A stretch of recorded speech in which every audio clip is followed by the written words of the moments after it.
हातकणंगले तालुक्यातील पेठ वडगाव शहरात काही दिवसांपूर्वी दोन गटात पूर्ववैमनस्यातून एकमेकांवर जीवघेणा हल्ला करण्यात आला होता, ज्यामध्ये अक्षय माने याला कोल्हापुरातील एका खासगी रुग्णालयात दाखल केले होते, तर राहुल लोहार व रोहित पाटील या दोघांना CPR हॉस्पिटलला दाखल केले होते। याबाबतची फिर्याद प्रवीण माने यांनी पोलीस ठाण्यात दिली। यावरून पोलिसांनी धरपकडची कारवाई देखील सुरू केली। तर राहुल लोहार व रोहित पाटील यांनी CPR हॉस्पिटलला आपल्यावर झालेल्या चाकू हल्ल्याबाबत फिर्याद दिली, पण पोलिसांनी गुन्हा दाखल करण्याच्या 5 दिवसांचा अवधी लावला। तसेच या प्रकरणात राजवर्धन पाटील, विजय अपराध, संदीप पाटील यांचा काही संबंध नसताना विरोधी गटाकडून जाणून बुजून सूडबुद्धीने वाईट हेतूने त्यांची नावे घेऊन त्यांची बदनामी करत आहेत। घडलेल्या घटनेचे CCTV फुटेज असून पोलिसांनी ते तपासून प्रत्यक्षात घटनास्थळी असलेल्यांवर 307 कलमानुसार कारवाई करून आम्हाला न्याय द्यावा, अशी मागणी फिर्यादी राहुल लोहार व रोहित पाटील यांनी सम्राट न्यूज चॅनलसमोर व्यक्त केली।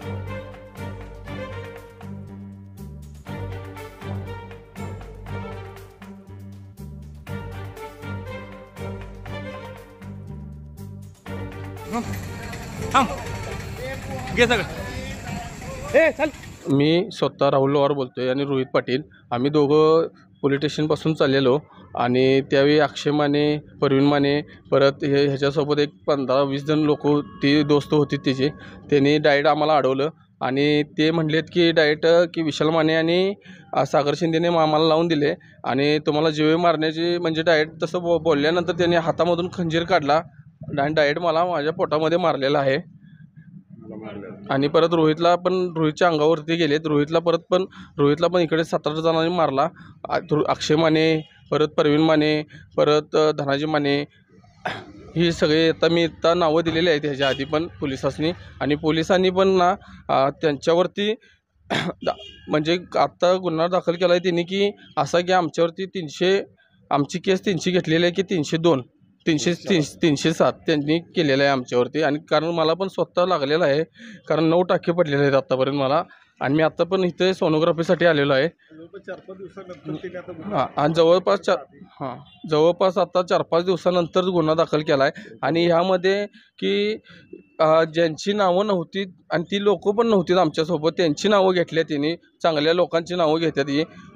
की आता काय पण झालं वडगावमध्ये, काय पण असो की डायरेक्ट राजवर्धन पाटील साहेब यांचे नाव घेतले, विजय अपराध यांचे नाव घेतले, परत संदीप बाबा पाटील यांचं नाव घेतले, कारण यांचा काही संबंध नसताना की यांची नावं घेऊन उगाच विनाकारणीची बदनामी करतात ही लोक।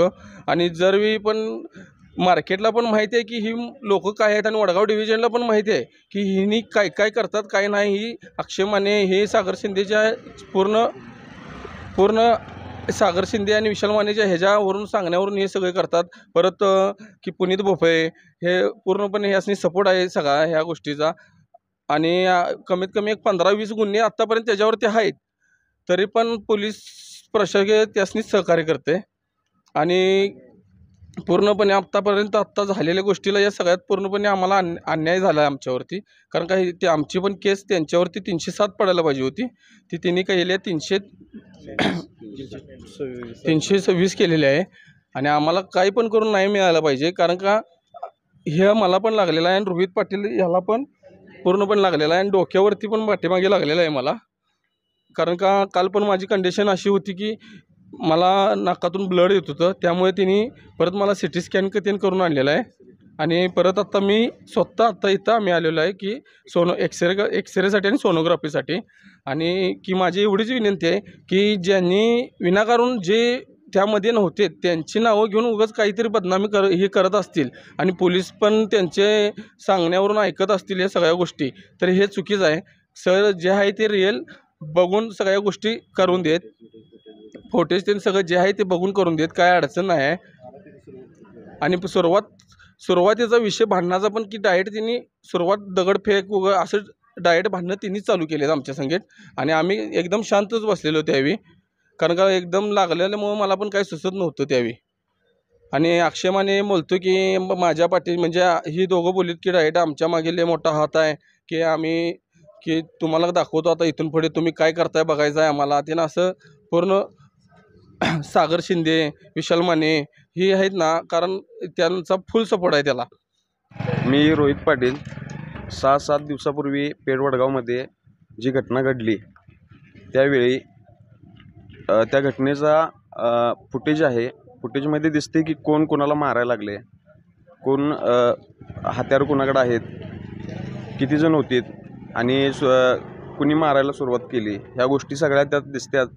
ह्या सगळ्या गोष्टी असताना पोलीस प्रशासनाला हे माहिती असताना आम्हाला लागलेला आहे, चॉपर वगैरे मारलेला आहे, पोटात मारायचा प्रयत्न केलेला. प्रवीण माने, अमर वड्ड या दोघांनी मला पाठीमागून पकडलेलं आणि पोटात मारायचा प्रयत्न केला. मी पायमध्ये घातला, पायानं ते हे केलं आणि ते पायाला लागलं. माझ्या 9 टाके पडलेत. एवढे टाके पडलेले असून आमचा जो गुन्हा हे केला आहे तो लेट आमचा दाखल करून घेतला आणि घेतला आणि किरकोळ कलमं टाकून ते त्यांनी हे केलं. आणि त्याच्यानंतर त्यांचा जो आमच्यावरती गुन्हा दाखल केलेला आहे न काही हे करता तो 307 आहे आणि हे आमचं पण त्यांच्यावरती 307 व्हावं आणि ह्या गोष्टीचा आमच्या बाबतीत न्याय व्हावा, पोलिसांनी न्याय करून द्यावा, हेच फक्त मागणी. सदरची घटना घडल्यानंतर वडगाव शहरात खळबळ माजली होती. काही व्हिडिओ देखील सोशल मीडियावर व्हायरल झाले होते. या प्रकरणी पोलिसांनी काही जणांना ताब्यात घेतले आहे. मात्र फिर्यादी राहुल लोहार व रोहित पाटील यांनी दिलेल्या प्रतिक्रियानुसार पोलिसांनी गुन्हा दाखल करण्यास वेळ लावला व किरकोळ गुन्हे दाखल केले. लोहार यांनी दिलेल्या फिर्यादीवरून तसेच वैद्यकीय रिपोर्ट तपासून सीसीटीव्ही फुटेजची पडताळणी करून पोलिसांनी संबंधितांवर 307 कलमानुसार गुन्हे दाखल करून आम्हाला न्याय द्यावा अशी मागणी केली आहे. सम्राट न्यूज मराठीसाठी मुख्य संपादक जय कराडे, पेठ, वडगाव.